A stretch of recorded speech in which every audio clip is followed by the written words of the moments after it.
All right, just the three amigos today. I'm your host, Uncle Adam, co-host Brandon Cauley.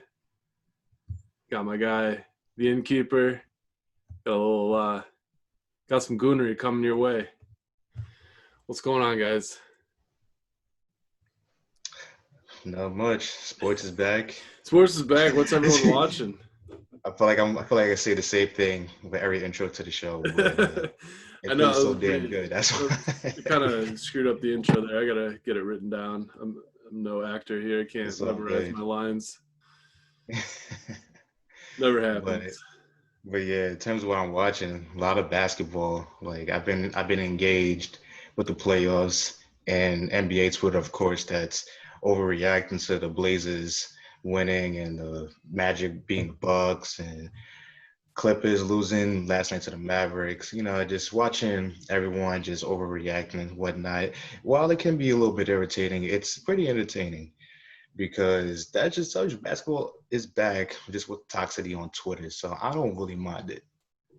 Yeah, Yeah, Brandon. I mean, you brought up like just all the underdogs and the storylines with that, and I'm not the biggest NBA fan. I follow it obviously, but I think it's the most ridiculous thing of all time that people are still thinking the Blazers are going to take down the Lakers. I know they took game one. I know they took game one, but they don't have the firepower to keep it going. I don't think. I will say this though, because am I a little concerned as a Lakers fan? Yeah, I am. And the reason being is that I've just been watching the Blazers throughout the bubble. I've learned something about them. Their defense is not good. We know that. But offensively, what can you stop? You can't stop them unless they stop themselves. And the only way the Lakers are going to win is if they make their shots. I don't know what happened to Danny Green's shot. He must have left in LA. I don't know why Deion Waiters and J.R. Smith are only getting one combined minute. I don't know why Anthony Davis is playing like a 5'8" power forward. Like I don't know what's going on. And of course, LeBron being passive too doesn't help either. He needs to be like LeBron James we saw in 2018 when he did everything possible to get Cleveland to the NBA Finals. And I mean, granted, obviously it was 2 years ago, but LeBron is LeBron, and I have all types of faith in him. But he needs to be more aggressive, less passive, and I think if that's the case, we will win. LeBron's 13-0 in first round matchups. It's not going to be any different this year. I agree because I have a lot of overreacting friends in my group chat that want to see the upset so bad because for some reason they're Laker haters, and I get it when you win as many championships as we do. I understand the hate; it's all good, but it's gonna feel even better when we take game two tonight, and then the process is gonna keep continuing. It's not gonna be easy, and I was preaching up and down that the Lakers will take it in five. But if my prediction is wrong and we take it in 6 or 7, who cares? Because people are saying the Blazers are going to win, so I win at the end of the day because I know the Lakers are going to win. There you have it. Well, anything else going on in the bubble noteworthy? Um, not I can't really think of anything I because mean, we could look at that Nuggets and the Jazz series so far. It's fun. I mean, I don't know what to think of that so far because in that first game, the Nuggets the scoreboard looked a lot better than the actual game was after going to overtime. Donovan Mitchell dropping 57 on him, which was just didn't look like he was going to miss his shot. But then going into game two, the Jazz they have all the momentum in the world. What they win by like 25-ish or Yeah. something along Yeah, those around lines. Yeah. I would be afraid of the Jazz right now. There's so much talent on those two teams.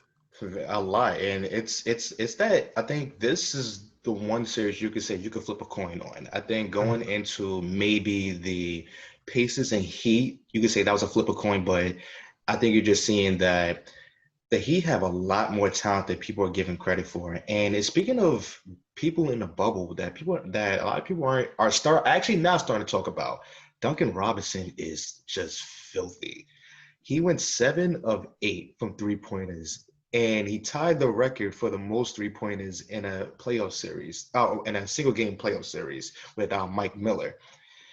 And Of course, it makes me happy. I'm a Michigan fan, so just Same here.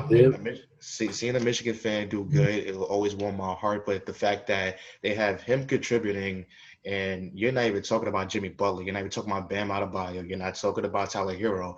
That's a big, big plus, and just I think that he have a lot of potential to go far, and a lot of people just been doubting it because the sexy teams are the Bucks, they're the Raptors, they're the Celtics. But be careful with those Heat because they are dangerous and they can shoot the absolute lights out. We'll see. Yeah, I think everyone's probably penciling in the Bucks to make it. I know on the Goonery we've been putting out a little bit more gambling content, so I'm gonna just tell you a little prop bet I made the other day. Plus 1,300 NBA Finals matchup. I did the Clippers and the Raptors. Ooh, I like it. Wow! I saw the number. I saw the number, and I mean, that Raptors team, in my opinion, is the most underrated team inside of the bubble right now. Yes. They don't have a ton of star power on that team, obviously, but they're just a cohesive unit. They're well coached, and they just run like a well-oiled machine. And with the Clippers, I think the Western Conference Finals is going to be the Clippers and the Lakers, and it's going to be interesting to see how that shakes up. Oh, absolutely. Yeah. Absolutely. Yeah. The Raptors didn't seem to miss too much of a beat after Kawhi left. Which was shocking because a lot of people would probably be saying they was going to miss the playoffs. But he had a solid team around him, and moving on. A moment of silence for the Chicago Blackhawks.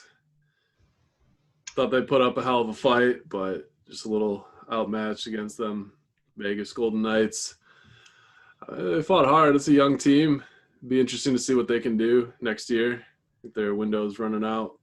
And then my bad, Adam. Didn't mean to cut you off there, but like people talking about how the Hawks are so old and slow.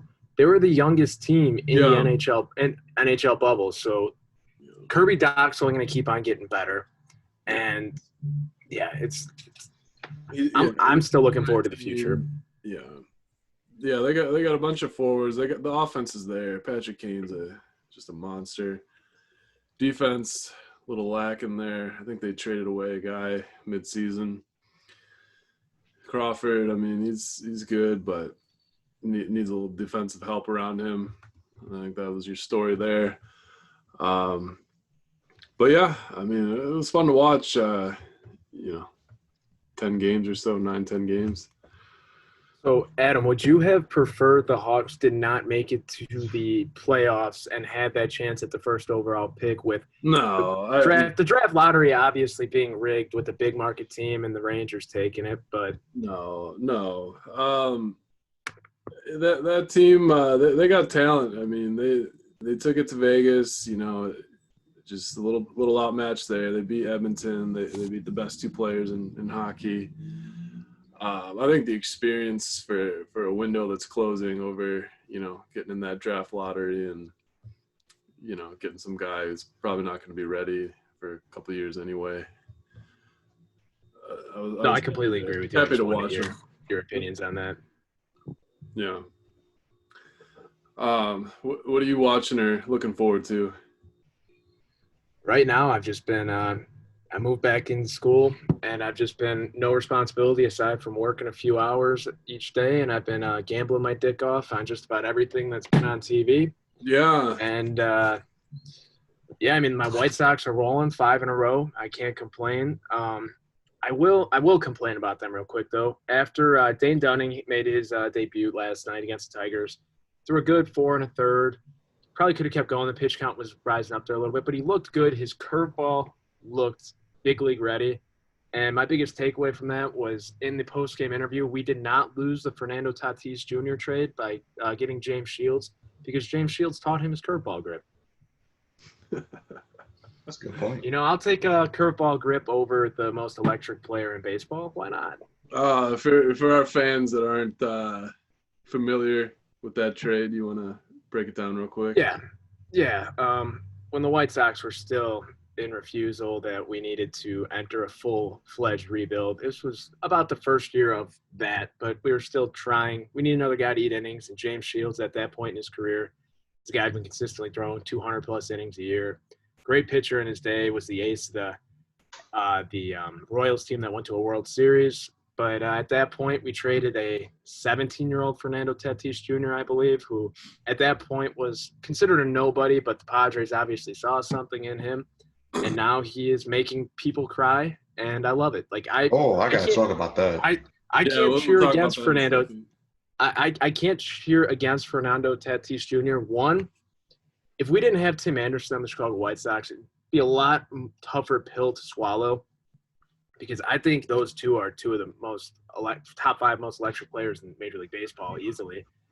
Tatis obviously a better player, but I think Tim Anderson has worked his way into American League MVP consideration with what he means to the team. I mean, when he was on the IL, the injured list with his groin injury he had, the pulled groin, the Sox were on a skid. They were scoring about 2 runs a game, and they just looked lost. They didn't want to be there. Anderson comes back, and look at him. Look at him. I mean, who cares if he doesn't walk? People who say batting average doesn't mean shit, you're an idiot. Like, you're an idiot. Tim Anderson's hitting like 370 right now and getting on at like a 395 clip. I'll take that all day.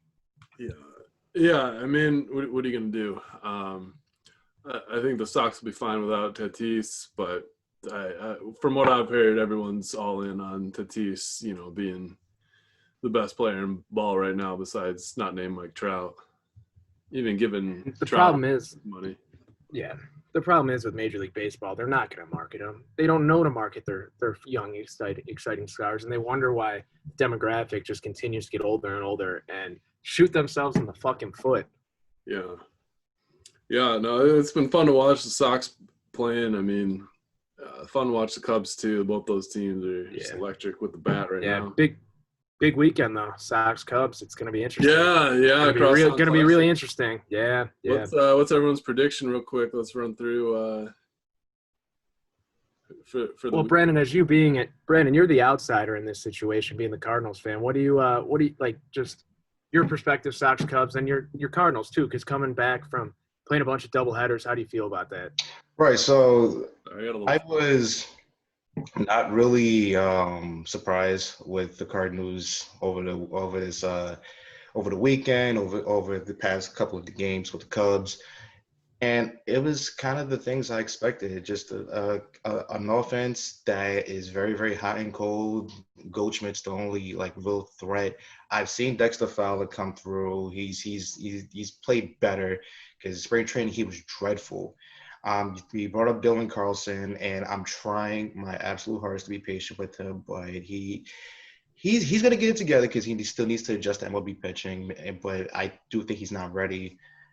But judging by the two teams, because we played the White Sox and the Cubs, White Sox on the weekend and Cubs during the week, the Cubs leave a lot to be desired about, in my opinion. And it's crazy to me for how good of a lineup they have, that they don't generate as many runs. Now, one thing I will give them credit for is the fact that they do get the clutch, timely hits later in the innings, because if you talk about early in the game, I saw them strand bases loaded, first and third. I've seen it a lot over the past 4 games for the Cubs. So in that regard, I'll probably give the edge to the White Sox, the more streakier team right now, because the Cubs are just a little bit of – they're good, but they're not amongst the elite, in my opinion. This is no bias, by the way, but I just feel as though I'm probably go with the streakier team right now. Oh man, I think the Cubs and the Yankees are on a collision course right now to meet. I think your Cubbies need some bullpen help more than anything. They sure do, yeah. And starting pitching. True. I mean, you have your good year from Lester. Yu Darvish looks like he's turning a corner a little bit. Hendricks is Hendricks, but I don't think you can rely on a guy like Chatwood. I don't. I mean, yeah, he has some of the nastiest shit in baseball, but he can't throw it for strikes most of the time. That damn Kyle Hendricks, man. Yeah, no. That's no sense. He's a robot. The way he pitches, he has no velocity. He can spot the hell out of his pitches, but just he has no velocity, and they fall for it every time. It is the most frustrating He's thing got I've good ever movement. seen. He's got good movement. He doesn't need a He has 90 tremendous plus mile an hour movement. fastball to. Yeah, I mean, he reminds me of a right-handed Mark Burley. He really does. Yeah, Yeah, he's up there definitely. with elite company. Minus the over electrifying stuff. Just from a statistic standpoint. Now, I'm sorry to interrupt, but I think we need to like rewind because I've been wanting to talk about the whole Fernando Tatis situation Yeah, for no, we can Oh yeah, no, transition into uh, that was that. kind of why I brought it up, because I know that's been grinding your gears a little bit there, I Brandon. I know. I am just it's so hard to be a baseball fan when stuff like this comes up and you see guys who don't watch baseball, they look at stuff like this and they say, what in the hell is their problem?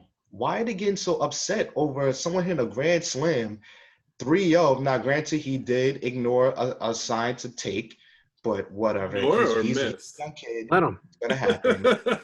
But but not only did the Rangers manager Chris Woodward got so uptight about it, but you got the Padres manager, I forgot his name because his name is not even memorable. But them two are on the same page, and the quickest way to alienate the guy who's probably going to lead your franchise for the next 10, 15 years, something you haven't had since Tony Gwynn, and only God knows when the last time he played. That's the worst thing you could possibly do. And I tell you, I'm really sick of these guys that are critical, excuse me, of those who want to have fun playing the game and then play the game with respect and these stupid ass unwritten rules and these old guys who probably would dig up Mickey Mantle's grave if they saw him to put him back on the field and say that's the way they should be playing. It's ridiculous. Just let it go, man. It's like I want to have fun watching baseball, but if people are going to handcuff themselves because they don't want criticism from the media, it's going to get boring and boring and boring, and it's going to drive so many young fans away. And yeah, No, Brandon. To bounce off that, I feel like in Major League Baseball so far this year, we've had probably about 4 or 5 guys. Like, you've had Tim Anderson, you've had Fernando Tatis Jr., you've had Joe Kelly, you've had guys like Trevor Bauer just kind of leading the charge of trying to make baseball cool, trying to be a little edgy, and people are responding to it. Like, people are interacting with those specific people on social media. I mean, do you know Cut4, that the yes. Twitter account? Mhm. I mean, it's consistently stuff about those 4 guys on that. And guess what? They're getting interaction. So why not continue to market those types of players that's what people want? And here's the thing: you're gonna alienate a demographic. It just is what it is. That's the case with every sport.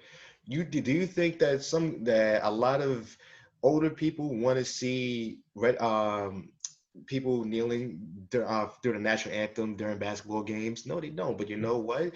Some things need to be done and in a timely manner. I'm not going to get into that, but that's just the way it is. But people just need to let the kids have fun, like tagline says. And if that is going to be your conclusion for not watching baseball, then I don't think you were really a fan in the first place. It's the truth. I saw nothing wrong with swinging on 3-0, up 7. You're trying to make a name for yourself. You're trying to make a living. You're in a shortened season.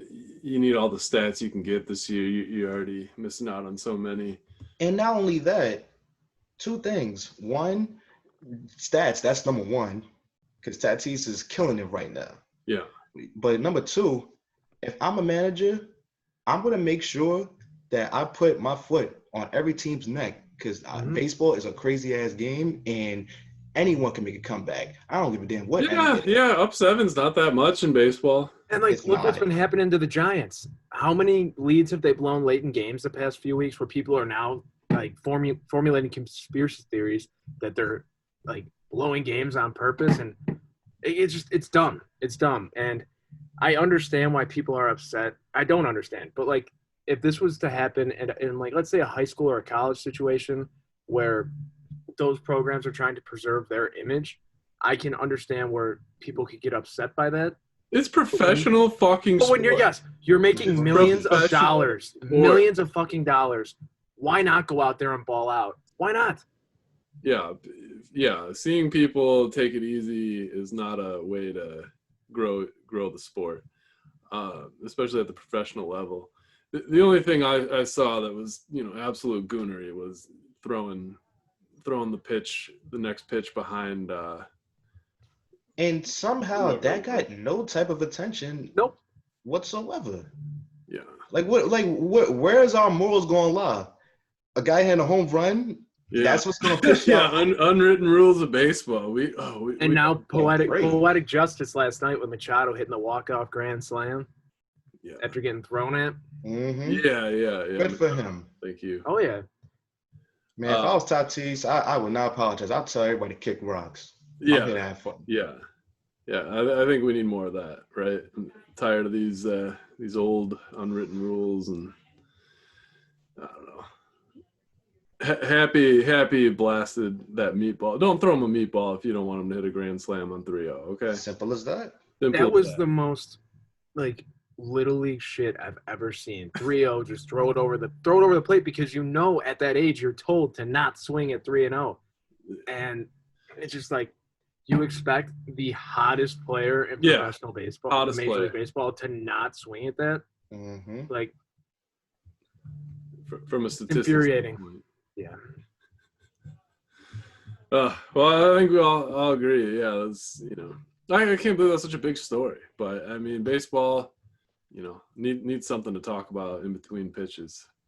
And I mean, now that I'm thinking about this, we've been talking about the Padres. Is there any other city market you would rather play in as a Major League Baseball player? I mean, just the weather, it's pretty laid back otherwise. I mean, Manny Machado, I know as a White Sox fan last year. So as a pitcher, I'd rather play in San Diego, but no, I mean, obviously not a hitter's ballpark, but just quality of life. Yeah. It got to be at the top. It's a damn good looking stadium. Doesn't get a lot of love. Oh yeah. Yeah, San Diego, they're losing their sports team, which is kind of shocking. It's such a huge city in California. But yeah, they lost the Chargers, and all they got left is Padres. I don't know who deserves the Padres. It sure was San Diego, but Los Angeles sure as hell doesn't either. The Padres seem so sexy too. They are. So sexy. They are. We'll see. It should be a good run for baseball. Anyone buying into the Athletics or the Rays? The A's are a good team. The A's are a very, very good team. I mean, their pitching, there's obviously not a lot of big names there, but their pitching has been fairly consistent. And their lineup, obviously, again, not a lot of big names, but they know what the fuck they're doing in Oakland, obviously. And Matt Chapman's just about as good as any third baseman in baseball for my money. And that team is entertaining to watch. And I'm just thankful the White Sox don't have to play them until maybe the playoffs. I don't know. But every time we go to Oakland in years past, we just get killed. And I'm just thankful we don't have to deal with that because that team would probably wipe the floor with the Sox right now. Yeah, the Athletics are a team that they're not sexy, and that's probably why they won't win a World Series. But I do think that, and I've said this consistently, the best teams really don't win the World Series all the time. Now, granted, past couple of years, Red Sox were the best team by far. Yeah. You had the Astros and the Cubs. Asterisks. Yeah. but it's not normal that you're going to see the best teams win all the time. And I do think that if there's a year that it's going to happen, this is the A's year. Whatever happened to Crush Davis? Crush Davis, he's still out there. He's still out there. He fell off though. Yeah, I mean he hit low 200s last year. Yeah, he's looking like the other Chris Davis. Yeah, really. And it's I remember when Crush Davis used to play for Milwaukee, and I'm like, man, every time he played the Cardinals, he would just do something.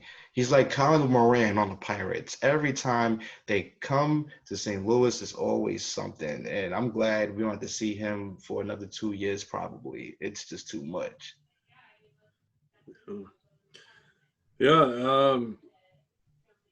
Yeah, I don't know. I don't see him out in the lineup anymore. He's Yeah, no, I just pulled up his baseball reference page, and he's played in 15 games this year, 56 plate appearances, and he's hitting 146 with 1 home run and 6 RBIs. Yeah, there's no room for any slumps this year. Mm-hmm. But yeah, speaking of the other Chris Davis, them Orioles were making some noise. Shockingly. Yeah. What's going to happen? Oh, my bad, Brandon. Oh, no, go ahead. No, all I was going to say was that, I mean, you've seen it start to happen with the Tigers now, how they've just started to slump, and like that early season magic where that team that they were expected to, if it was regular season, they were projected in low 70s for win totals, and it's only a matter of time till it happens to the Orioles, in my opinion. Yeah, it's already happened. I mean, I think this year everyone's going to win 20 and lose 20. It's bizarre world in baseball. I know the Yankees are on a collision course in the AL, but outside of the Dodgers and maybe the Cubs, like there's really just no one that you say like, all right, they can compete. But it's like every team is just like they're just there right now. Yeah, I really think the Padres have the potential to really shock some people this year and make some noise. Because, I mean, just it's a young, exciting lineup. They have their veterans there. I mean, Hosmer, obviously, he's not anything crazy flashy, but he has that playoff experience. He's such a great player. He's a model of consistency. I mean, he's not a first baseman who's going to bash a bunch of home runs, but guess what? He'll hit 280 for you. Mm-hmm. Yeah, like Gold Glove defense. He's solid. Yeah. Like I mean, there's a lot of contenders. The Dodgers, the Cubs. I'm talking about National League right now. Braves, Padres.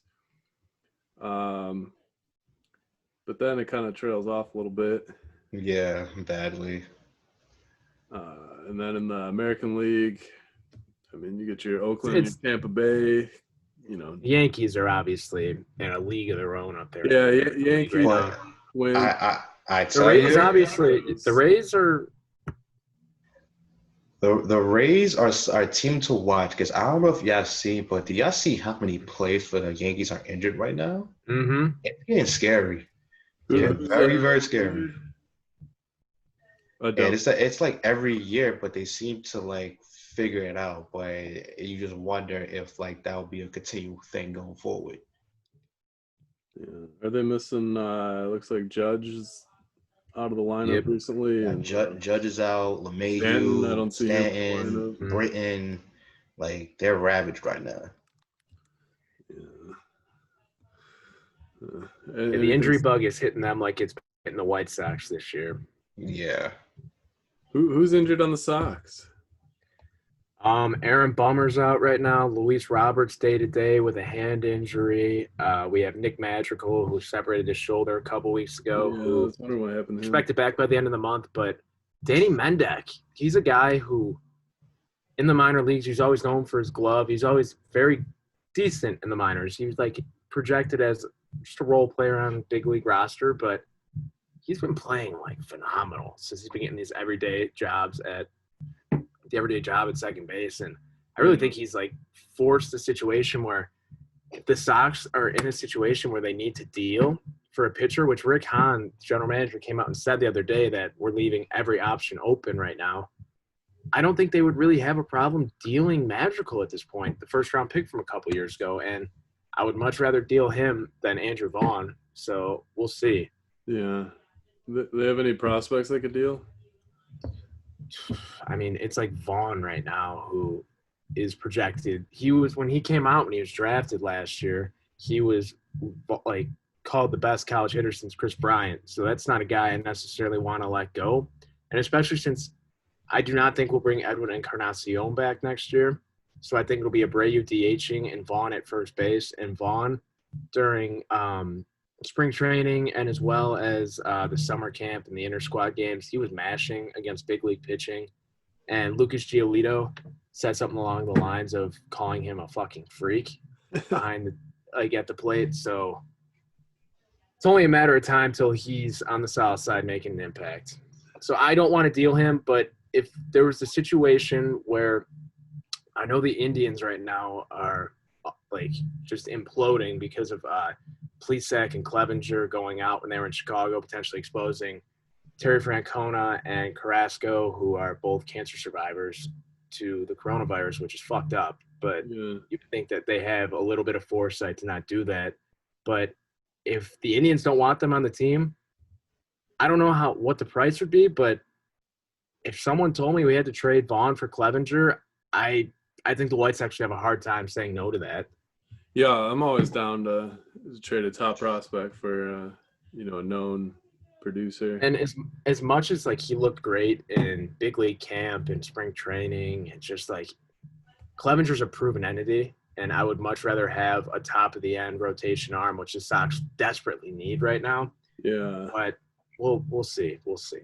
That's very interesting because you have guys that say they will opt out if they're back on the team. Like it's getting like serious. Yeah. And you know what? Considering that they didn't notify anybody that they left, like that is just the epitome of stupidity and irresponsibility. Like that's just bad. And I don't blame them for having resentment because only God knows what they could have brought into that locker room. Next thing you know, you have a Cardinal situation. You have a Marlins situation. No one wants that. They want to play baseball. And Carlos Carrasco, he has leukemia. I mean, Right. Yes, you could go into remission, but leukemia never goes away. That's Right. It's fucked up. It's one of your fellow starting pitchers. You would think those guys are obviously close. They're working together every day, around each other almost the entire year. You would think that, they went out to a bar. Like, what's the point? You're getting paid millions of dollars. Play baseball. Keep your teammates safe. I don't get it. Yeah. It's not rocket science. Well, we'll wrap it up with that. If anyone's still listening, follow the Goonery on Twitter at @_Goonery, Facebook /the Goonery, Instagram /the Goonery. I think that covers it. YouTube, obviously, /the Goonery. Till next time.